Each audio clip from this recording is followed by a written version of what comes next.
Hello बच्चों, कैसे हो आप सब। Good evening. आई होप तुम सब बहुत अच्छे होगे और गर्मी छुट्टी का समर वेकेशन का बहुत इन्जॉय और लुत्फ़ उठा रहे होगे।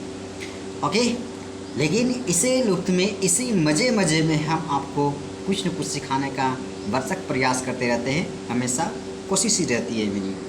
आइए, मैंने आपको प्रीवियस वीडियो में ये बता दिया था वेपर प्रेशर के बारे में। ओके, उसमें आपको लिवरिंग वेपर प्रेशर बताया था। उस पर आपको बेस्ट न्यूमेरिकल्स भी मैंने 3 करवा दिया था। ओके, आज आपके लिए मैं लेकर आया हूँ एलिवेशन इन बॉइलिंग पॉइंट। तो एलिवेशन इन बॉइलिंग पॉइंट समझने से पहले हम बात इस चीज़ को समझ लेंगे कि मेरे पास बॉइलिंग पॉइंट होता क्या है। ओके गाइज, तो देखो बॉइलिंग पॉइंट एक्चुअली है क्या। तो जब लिक्विड का वेपर प्रेशर, किसका कर रहा हूँ मैं, जब मेरे पास लिक्विड का वेपर प्रेशर जब एटमॉस्फेरिक प्रेशर के जब इक्वल्स हो जाए, ठीक है, जब लिक्विड का वेपर प्रेशर जब एटमॉस्फेरिक प्रेशर के क्या हो जाए, इक्वल्स हो जाए, तब उसे हम क्या कहेंगे, बॉइलिंग पॉइंट। उस पॉइंट को हम क्या कहेंगे, बॉइलिंग पॉइंट करेंगे। जैसे सपोज कर लीजिए कि मैं यहाँ पे एक अब बात है आपको समझा रहा हूँ, लाइक जब मेरे पास वाटर है, यहाँ पे एग्जांपल के रूप में दे रखा है, इसको मैं बॉइल कर रहा हूँ, बॉइल कर रहा हूँ। देखो टेम्परेचर दे रहा हूँ, टेम्परेचर दे रहा हूँ, टेम्परेचर दे रहा हूँ, टेम्परेचर दे रहा हूँ, दे रहा हूँ, दे रहा हूँ, दे रहा हूँ, दे रहा हूँ, लेकिन यह कब जाकर बॉइल होता है, कब जाकर, देखिए आप, तो जाकर ये 100 डिग्री से बॉइल होता है। इस केसेस में ये बात करते हैं कि जो बॉइलिंग पॉइंट है इसका वो क्या है, 100 डिग्री सेल्सियस है। इस केसेस में जो मेरे पास इसका वेपर प्रेशर जो था, वाटर का वेपर प्रेशर, वो एटमॉस्फेरिक प्रेशर क्या हो गया था, इक्वल्स हो गया था। क्या हो गया था, इक्वल्स हो गया था। तो वहाँ पे जो टेम्परेचर जो एक मैक्सिमम जो अचीव किया इसने, उस टेम्परेचर को हमने क्या कहा कि वाटर का क्या है, बॉइलिंग पॉइंट है। ओके गाइज, आइए यहाँ तक तो बातें आपको समझ में आ रहा होगा। चलिए, इसके बाद हम पढ़ते हैं किसके बारे में। देखिए मैं आपको कुछ यहाँ से डायग्राम आपके लिए यहाँ बना रखा है। देखिए यहाँ से क्या कर रहा है कि अब हमें जो पढ़ना है क्या कि elevation in boiling point, elevate कर जाना। एलिवेट कर जाना कहने का मतलब ये बात हुआ कि टेम्परेचर इंक्रीज कर जाना। क्या कर जाना, टेम्परेचर इंक्रीज कर जाना। लेकिन टेम्परेचर इंक्रीज करेगा कैसे गाइस, आप देख लो। मैं आपको बेसिक सी बात बताता हूँ कि टेम्परेचर इंक्रीज कैसे करेगा। सपोज कीजिए कि यहाँ पे एक दे रखा है आपके पास, ये कि आपके पास मेरे पास सॉल्यूट है या सॉल्वेंट है, व्हाटएवर, ठीक है, मैं इस बात को यहाँ पे एज्यूम कर रहा हूँ। लेकिन ये बातें मैं ये कह रहा हूँ कि अगर मेरे पास एक सॉल्वेंट होता है, क्या होता है, मेरे पास सॉल्वेंट होता, ओके, और सॉल्वेंट को जब मैं हीट करता, क्या करता, मैं देखो हीट कर रहा हूँ, ओके, क्या कर रहा हूँ, हीट कर रहा हूँ, ओके। तो सपोज कर लो कि इसका टेम्परेचर, इसका जो बॉइलिंग पॉइंट होता है, मान लो ऐसा कि यहाँ पे 20 डिग्री सेल्सियस है, ऐसा एज्यूम कर लो आप, ओके। लेकिन सॉल्वेंट में मैं कुछ और सॉल्ट को डाल दे रहा हूँ, ओके ना, जैसे सॉल्ट को मैंने डाल दिया, इसमें क्या डाल दिया, सॉल्ट को डाल दिया, ठीक है। तो मुझे आप बताइए कि इसमें 2 प्रकार का कंपोनेंट्स हो गया। इस यहाँ पे जो आपको दिख रहा है 2 प्रकार का कंपोनेंट्स हो गया है। एक तो मेरे पास सॉल्वेंट हो गए और दूसरी क्या हो गया, मेरे पास सॉलिड हो गया, ओके। तो मेरे को अब ये बात बताइए कि जो इसका जो मेरे पास बॉइलिंग पॉइंट होगा वो इससे कहीं ज़्यादा होगा या कम होगा। देखो ऑब्वियसली बात ये चीज़ है कि इसको हीट करने में मेरे को ज़्यादा टेम्परेचर लगेगा, ओके। सो इसका बॉइलिंग पॉइंट भी क्या होगा, ज़्यादा होगा, क्योंकि इसके जो इसका वेपर बनने का जो प्रोसेस है, ओके, एटमॉस्फेरिक प्रेशर की इक्वल्स बहुत लेट से होगा, ठीक है। तो मैं ये बात ही कह सकता हूँ कि इसका जो मेरे पास जो क्या है, जो बॉइलिंग पॉइंट है, वो काफ़ी ज़्यादा इससे ज़्यादा होगा। ओके गाइज, यहाँ बात समझ में आ रही है, बिल्कुल। तो फाइनली मैं ये बातें कह रहा हूँ आपको कि अगर मैं सर जो मेरे पास सॉल्वेंट है, सॉल्वेंट को हमेशा हम प्योर मानते हैं, ठीक है। और फाइनली मैंने ये बात कहा कि ये जो मेरे पास है, ये सपोज करो कोई टी है, और किसके लिए बॉइलिंग पॉइंट है, तो यहाँ पे T0 लिख दिया मैंने, ठीक है, T0 भी, ओके। टी, अच्छा, टी भी क्या रिप्रेजेंट कर रहा है, तो बॉइलिंग पॉइंट रिप्रेजेंट कर रहा है। एक्चुअली टेम्परेचर है एक प्रकार से बॉइलिंग पॉइंट।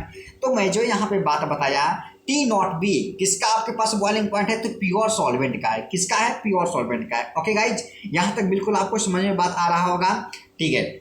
अगर मैं यही बात अगर यहाँ से सॉल्यूशन के रूप में, अगर इसको सॉल्यूशन प्रिपेयर्ड जब हो गया, जैसे मैंने आपको कहा कि इसमें सॉल्यूट भी है और क्या है, सॉल्वेंट भी है, तो इसका जो बॉइलिंग पॉइंट होगा वो सॉल्वेंट की अपेक्षा क्या होगा, रिस्पेक्ट में क्या होगा, कहीं ज़्यादा होगा। इसमें इसके जो बॉइलिंग पॉइंट को मैं रिप्रेजेंट कर रहा हूँ, क्या से रिप्रेजेंट कर रहा हूँ, टीबी से रिप्रेजेंट कर रहा हूँ, क्या से रिप्रेजेंट, टीबी से रिप्रेजेंट कर रहा हूँ। ओके गाइज, तो आप देखो अगर मैं यहाँ से दोनों के बीच का अगर एलिवेशन फाइंड करूँ, ठीक है, दोनों के बीच का अगर डिफरेंस फाइंड करूँ, तो बताओ कि यहाँ से ये माइनस हो जाएगा। इसका मतलब हम बात कर सकते हैं कि टी बी और माइनस क्या हो जाएगा, T0 भी हो जाएगा।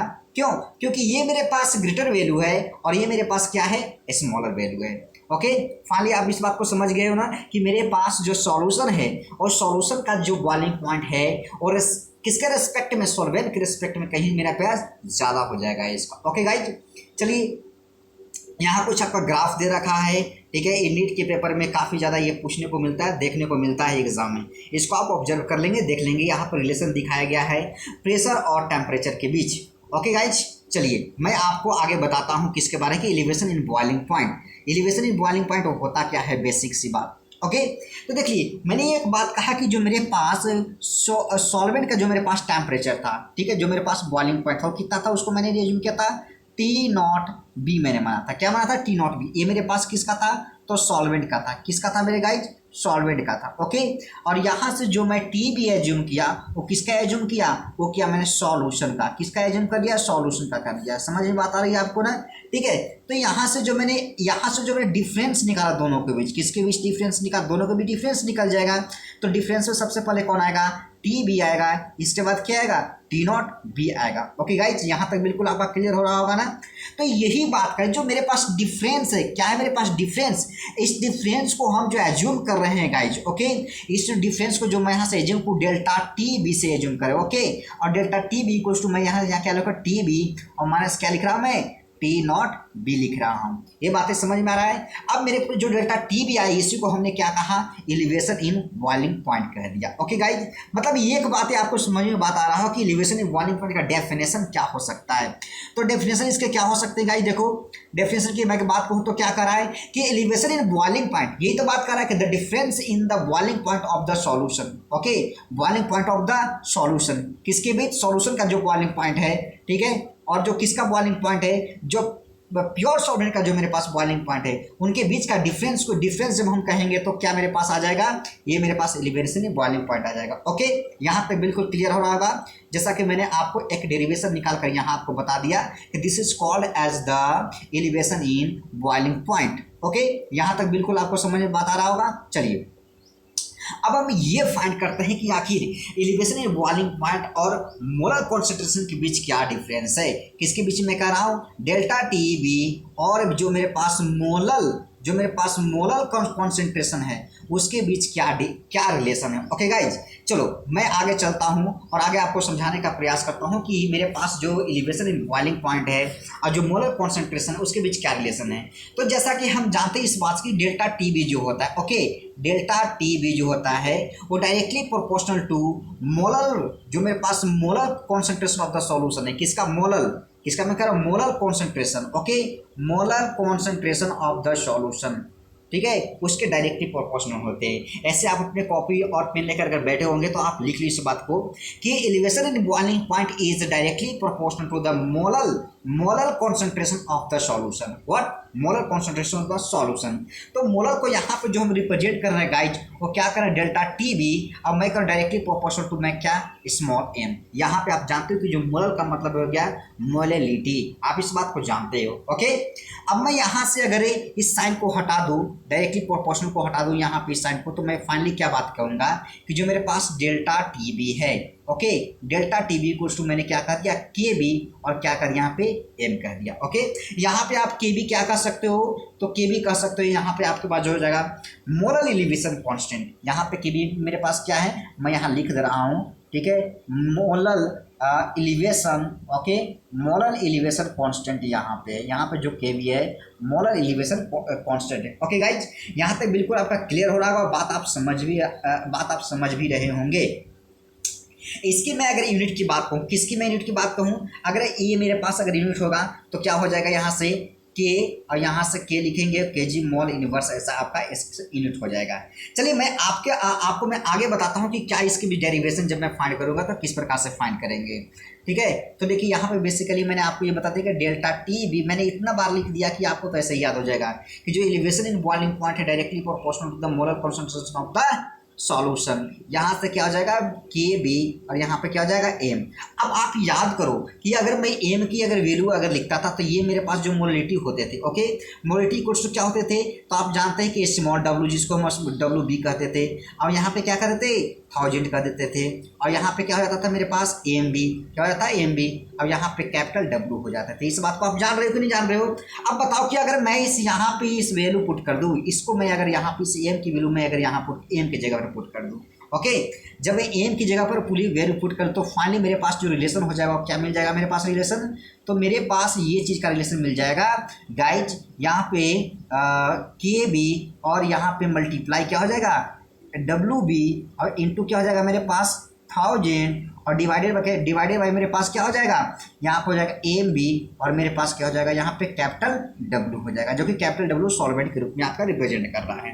ओके गाइस, तो फाइनली मेरे पास एक रिजल्ट मिल गया, ये चीज delta TB, okay, delta TB equals to KB into WB into 1000 divided by MB into capital W। Okay, अब KB क्या है, WB क्या है, यहाँ 1000 मैंने क्यों लिखा, MB क्यों लिखा, मैंने पहले आपको बता रखा है इस सारे वीडियो में। ओके, प्रीवियस वीडियो आप जाकर देखेंगे, वहाँ पे ज़्यादा कोशिश करेंगे समझने के लिए। अगर आपको समझ में नहीं आ रहा है तो वंस अगेन आप कमेंट बॉक्स में कमेंट करें, मैं कोशिश करूँगा आपको 100% समझाने का। ओके गाइज, लेकिन अगर आपको वीडियो पसंद आ रहा है, ठीक है, अगर आपको मेरी कॉन्सेप्ट समझ में आ रही है, तो वीडियो को शेयर करें, लाइक करें, ओके, और सब्सक्राइब तो अवश्य करें। ओके गाइज, गर्मी का छुट्टी है, उसका लुत्फ उठाइए, मजे लीजिए, लेकिन अपने टारगेट को कभी भी नहीं भूलो। Okay, don't forget your target, because target जो तुम्हारा होना चाहिए वो तुम्हारी सबसे बड़ी रेस्पॉन्सिबिलिटी होनी चाहिए। क्या होनी चाहिए? रेस्पॉन्सिबिलिटी। ओके, बिकॉज अभी आप स्टूडेंट हो, और स्टूडेंट का सबसे बड़ा कर्तव्य, सबसे बड़ा रिस्पॉन्सिबिलिटी क्या होता है? स्टडी करना। दुनिया का हर चीज़ करो काम आप, ठीक है, लेकिन स्टडी को आप इग्नोर नहीं कर सकते हो, बिकॉज ये आपका एजुकेशन एक ऐसा वीपन है जो आपके पेरेंट्स का, ठीक है, आपको अपनी सोसाइटी में एक रिस्पेक्ट दिलाता है। और अगर आपके द्वारा आपके पेरेंट्स को अगर रिस्पेक्ट मिलता है, ठीक है, तो वह सबसे बड़ी चीज़ होती है। ओके, उनके लिए सबसे बड़ी खुशी जो होती है पेरेंट्स के लिए क्या होता है? मेरे बेटे के द्वारा, ठीक है, आपके द्वारा उनकी सोसाइटी में उनका नाम रोशन होना। ओके गाइज, तो इस बात को थोड़ी सी आप ध्यान रखो और इन्जॉय करो, लेकिन साथ साथ आप पढ़ाई लिखाई भी करो, लेकिन मेरे चैनल को सब्सक्राइब अवश्य करना। Okay, thank you so much.